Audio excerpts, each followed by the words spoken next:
KORK North Bay, your source for news and happenings throughout the North Bay.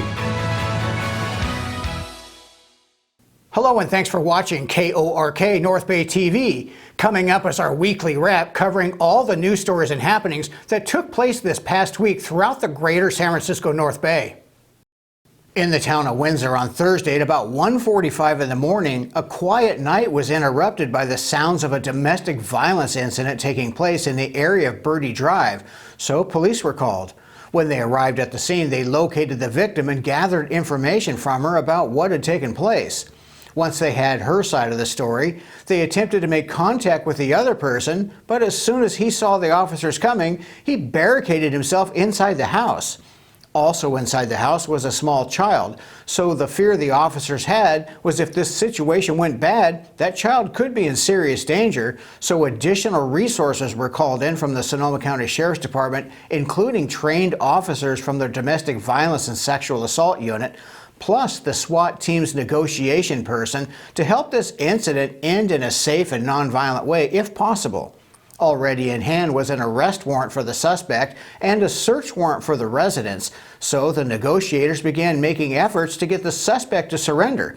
But that didn't go too well, and after about 4.5 hours of trying to do things the peaceful way, a group of deputies decided enough was enough, and they made entry into the home and rescued the child, then took the suspect into custody. Neither the suspect nor the child were injured. The suspect was transported to Sonoma County Jail, where he was booked on several felony charges. Because this is an active investigation, no names have been released yet. In Santa Rosa on Thursday, just before 3 o'clock in the afternoon, a fire broke out at a townhouse on Kingwood Street. In under 5 minutes, firefighters from the Santa Rosa Fire Department arrived and sprung into action while heavy smoke and fire were coming from both floors of the two-story home. Because of the progress the fire had made, and due to other homes in close proximity to this one, other units were called to assist in keeping this fire contained to just the one home. A ladder truck was used to allow firefighters to gain access to the roof and start cutting holes in it to allow the superheated gases and heavy smoke to escape. Thankfully, all 8 of the residents of the home were able to get themselves out without any injuries before fire crews arrived. Within 20 minutes, the fire was under control, and thanks to the calling of additional resources, no other homes became involved. Unfortunately, though, the home was a loss and red tagged, meaning it's now closed off to anyone wanting to go in. The Red Cross is helping the family with temporary housing and assistance. According to the report, the fire started out as a cooking fire that got out of control. We all know that pretty much every city in California has a homeless problem and that pretty much everyone would love to get it solved. So far, even with billions of dollars spent in this state alone to help solve the issue, homelessness still continues and homeless encampments continue to pop up in more and more places. I mean, we see them in plain sight on a daily basis along highways, under overpasses, along creeks and trails, and even where I used to fish at out on a Napa River, it's been taken over by a big homeless encampment. Most of us feel sorry for them and would love to be able to help them, which is what one longtime homeless advocate has been doing named Merlin Davis, who's been feeding homeless people at his home in Santa Rosa. The problem is, though, he was hosting these free meal gatherings in front of his house, which, according to city officials, is a big no-no. Davis's home is located right across the street from the Sam Jones Homeless Shelter, which is a 188-room facility that houses homeless people on Finley Avenue out on the west side of town off of Highway 12, just south of the Fulton Road exit. Well, he was red tagged and ordered to stop feeding people due to what the city claims was him not keeping the area clean and free from nuisance conditions when the homeless dropped their trash around in the area. But Davis claims that the trash comes from the lack of public trash cans near the very homeless facility that's there to house hundreds of homeless people, and that if there were trash cans for them to use, it wouldn't end up on the ground. So he's suing the city because he says that area, because of the homeless and people driving by, it's always had trash along the sides of the road, including from lots of people who never step foot on his property to get a free meal. Davis says the city is violating his civil rights and trying to blame him for a problem that they created by not having enough trash cans in the area. As we dug into this story, an argument popped up about the hundreds of nightly food carts that pop up on the roads and sidewalks in pretty much every city who don't have permits and promote trash to be thrown around that you've never seen a city official or police officer write a citation for, or for not having a permit, or for not being up to sanitation codes, or for providing enough trash cans to handle the trash they create. We're not saying this is or isn't a valid argument because we don't take sides or get into politics, but it's a fact that food carts and trucks pop up everywhere that cities pretty much ignore. We're simply passing along one of many arguments that we ran across with a number of people commenting on several social media posts that we follow.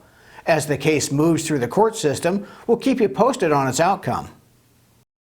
In Nevada, which isn't known for gang activity like other cities and areas are more prone to here in the North Bay, but regardless of that, a shooting took place that police say was just that, gang-related. This incident took place on Tuesday just after 10 o'clock in the morning when numerous 911 calls were made by people saying that they heard gunshots on the 400 block of Alameda del Prado. When police arrived, they located a 31-year-old man identified as Travis Lee Wine, who was suffering from a gunshot wound, so he was transported to the hospital. But unfortunately, Mr. Wine didn't make it and was pronounced deceased at the hospital. Officers at the scene were told by residents that the shooting suspect took off on foot, so orders went out to residents in the area to shelter in place while police searched the area and used a drone to see if they could locate the suspect. But unfortunately, he was able to get away. He was described as an adult Hispanic male about 5 foot 6 inches tall, wearing dark pants, a gray hooded sweatshirt, and a black ski mask. Not a very good description to go by in order to identify someone, so let's hope detectives can get other additional evidence to get this suspect into custody. They do say that both the suspect and the victim knew each other and that this was a gang-related shooting, which, as I said at the beginning of the story, is pretty uncommon for Nevada. This incident marks the first homicide of the year for the city of Nevada. Last week, we brought you information and footage of the Woodside fire that was burning up north along the Highway 1 coastline. It's the fire that coated much of the North Bay in a thick layer of smoke. Well, it looks like CAL FIRE and other agencies who have been helping to battle that fire now have it at over 95% contained after it burned 152 acres. Crews are still mopping up the mess that it left in its path. You can see the damage it did to the once beautiful coastline with the charred and blackened trees where it was once all green and beautiful. So let's hope it all grows back as quickly as possible. You can see why Highway 1 is still closed as heavy equipment are still clearing the highway and damaged trees that are no longer stable are being removed. Timber! The last thing they want is for a damaged or dying tree to fall on a car driving along that highway, so they're being cleared out. So far, the unofficial consensus for what started the fire was a campfire that was left unattended by some irresponsible campers that the wind stoked back up and started this raging fire. In Napa on Thursday at about 1:40 in the afternoon, a Napa police officer was responding to a call with his lights and siren on, and as he passed through the intersection of Lincoln Avenue and Jefferson Street, a crash occurred with another vehicle that had 5 people in it. Thankfully, no one was seriously injured, but they did all sustain some minor injuries. The officer and one passenger from the other car did get transported to the hospital for treatment, but again, neither of them had serious or life-threatening injuries. An investigation is underway gathering witness statements, surveillance footage, and other evidence to determine the cause of the crash. In Lake County, a crash involving what authorities believe was an intoxicated driver took the life of a Clear Lake Oaks man as he was crossing Highway 20. This incident occurred on Monday at about 7 o'clock in the evening when 67-year-old Larry Wayne Monahan was crossing Highway 20 west of Lakeland Street in Clear Lake Oaks. Mr. Monahan was not in the crosswalk when he was crossing the highway. He was struck by a 2015 Hyundai being driven by 82-year-old Arthur Burr, a resident of Lucerne. Unfortunately, the impact proved to be fatal for Mr. Monahan, who was affectionately known as Wayne by everyone in the area. Burr, the driver of the vehicle, only sustained minor injuries, as did his passenger, a 69-year-old woman. However, she was transported to the hospital for treatment of some minor injuries. Burr remained at the scene and was cooperative with police, but he was arrested for driving under the influence. This story has a horrible irony in that Wayne, as everyone knew him by, was a recovering alcoholic and was said to be doing good and was a beloved member of the community, only to be killed by what police say was a drunk driver. It's a terrible tragedy, and yet another death within a week along that same area of Highway 20, when a 92-year-old man was just killed last Monday while crossing the highway on his medical scooter. Our condolences go out to the family of Mr. Monahan, otherwise known as Wayne. Up in Ukiah, a crazy event took place on Friday when a small plane crashed in a downtown area on North Main Street and East Smith Street. Thankfully, there were no serious injuries reported. As the plane was making its final approach for a landing at the local airport, it began to lose power and came down. On its way down, it took out some power lines along the road, so PG&E were called to come in and repair the lines. Inside the plane were two people, the pilot and the co-pilot. There's no official word yet as to what caused the crash, but being a small single-engine plane, it's probably going to end up being some sort of a fuel problem or engine failure. We're glad no one was seriously hurt or worse in this incident. If more information comes out about it, we'll bring it to you. Now, for some of you, go ahead and commence the "you can't park there" comments. In Lake County, our friend John, who owns Alvarez Towing, put up some photos of a crash that took place between a 2023 Toyota 4Runner and a parked motorhome. According to John, who was at the scene towing the crashed Toyota away, CHP officer said the man driving it was under the influence at the time, and the mother of that man asked John to help spread the word that drinking and driving is a serious no-no, and that when you do, even if it's just a little bit, things like this can happen, as it did in this case. John pointed out that the passenger side dash was completely pushed into the back seat and said that if a passenger would have been there at that time, it would have been fatal.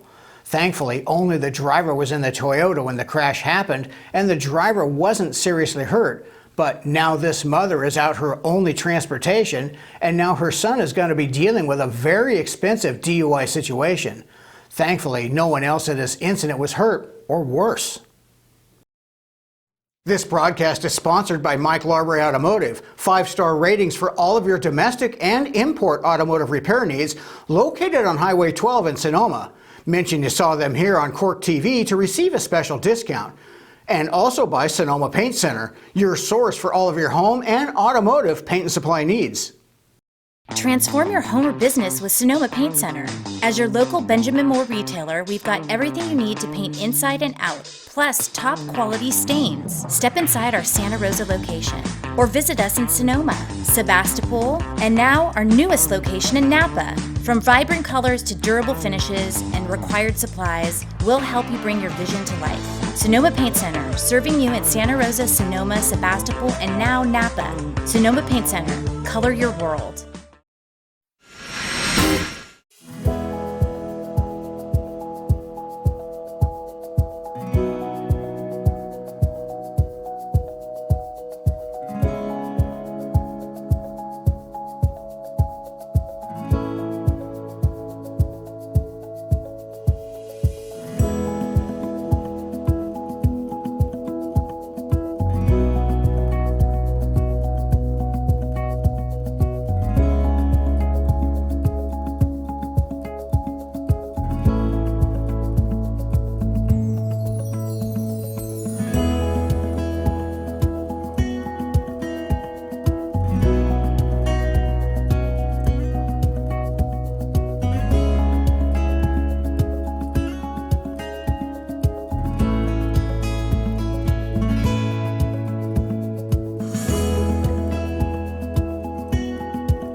Well, that's it for our weekly wrap. Thanks for tuning in. We really appreciate it. We'll see you again on Monday for our weekend wrap.